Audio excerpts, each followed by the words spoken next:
Assalamualaikum warahmatullahi wabarakatuh. Perkenalkan, nama saya Nadine Fiandra Pratista dari kelas 11G, absen 20. Di sini saya akan menjelaskan dampak-dampak dari kelompok sosial. Sebelum saya masuk ke dampak-dampak kelompok sosial, saya akan menjelaskan apa sih kelompok sosial itu. Nah, kelompok sosial adalah kelompok individu-individu yang saling berinteraksi, mengenal, menemukan kesamaan, dan menyadari kesamaan tujuan yang hendak dicapai. Nah, kelompok sosial ini terbentuk atas yang pertama, dasar kesamaan kepentingan. Yang kedua, berdasarkan tempat tinggal. Yang ketiga, yaitu berdasarkan keturunan. Yang keempat, yaitu berdasarkan pengalaman. Dan yang kelima, yaitu berdasarkan ideologi. Nah, kelompok sosial juga memiliki ciri-ciri. Yang pertama, yaitu memiliki kesatuan yang nyata. Yang kedua, yaitu memiliki identitas yang masing-masingnya dapat membedakan antara kelompok yang satu dengan kelompok yang lainnya. Yang ketiga, yaitu memiliki norma. Yang keempat, yaitu memiliki struktur peranan. Yang kelima, yaitu adanya interaksi dan komunikasi. Nah, di sini aku juga mau menjelaskan dasar pembentukan dari kelompok sosial. Nah, dasar pembentukan dari kelompok sosial itu ada dari kesamaan genealogi. Apa sih kesamaan genealogi itu? Kesamaan genealogi artinya berdasarkan keturunan atau ikatan darah.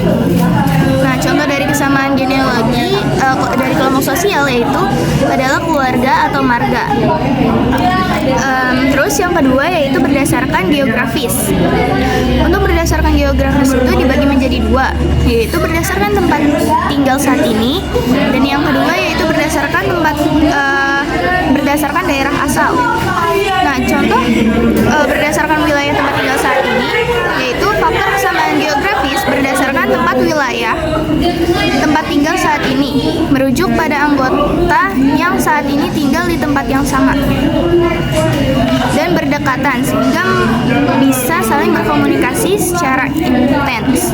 Nah, contoh dari kelompok sosial berdasarkan geografis yang berdasarkan tempat wilayah saat ini yaitu seperti kelompok pemuda RT yang tempat tinggalnya berdekatan dan sering bertemu untuk membuat suatu acara meskipun setiap anggotanya mungkin memiliki latar belakang yang berbeda.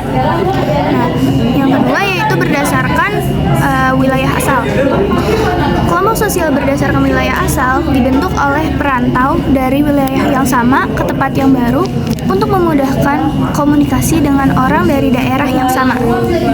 Nah, contohnya seperti Ikatan Mahasiswa di Jerman yang dibentuk oleh mahasiswa Indonesia yang sedang belajar di Jerman. Yang ketiga yaitu adanya kesamaan kepentingan. Kelompok sosial yang dibentuk berdasarkan kesamaan kepentingan ini bisa merujuk pada kesamaan hobi dan pekerjaan. Contohnya yaitu kelompok pecinta kucing yang membentuk kelompok untuk kepentingan mencari teman dan pengetahuan seputar perawatan hewan dan peliharaan kesayangannya. Keempat yaitu kesamaan keyakinan atau agama. Kelompok sosial berdasarkan keyakinan atau agama adalah kelompok sosial gabungan dari orang-orang dari agama yang sama untuk memudahkan aktivitas ibadah. Misalnya seperti ikatan remaja masjid di sebuah daerah. Ke dampak-dampak kelompok sosial. Kelompok sosial memiliki dampak positif dan dampak negatif. Untuk dampak positif dari kelompok sosial, yang pertama yaitu meningkatkan kerjasama dan produktivitas kelompok. Yang kedua yaitu membantu memenuhi kebutuhan individu yang tergabung dalam kelompok. Yang ketiga yaitu menumbuhkan ikatan sosial. Yang keempat yaitu meningkatkan keselarasan dan interpersonal. Yang kelima yaitu membantu pemulihan kesehatan mental. Yang keenam yaitu membantu individu mengatasi tantangan hidup. Yang keenam yaitu meningkatkan kualitas hidup. Untuk dampak negatif dari kelompok sosial yaitu yang pertama menciptakan sikap yang eksklusivisme. Yang kedua yaitu partikularisme. Yang ketiga yaitu kecenderungan eksklusi sosial. Oke, segitu aja pemaparan dari saya. Kurang lebihnya mohon maaf. Terima kasih. Wassalamualaikum warahmatullahi wabarakatuh.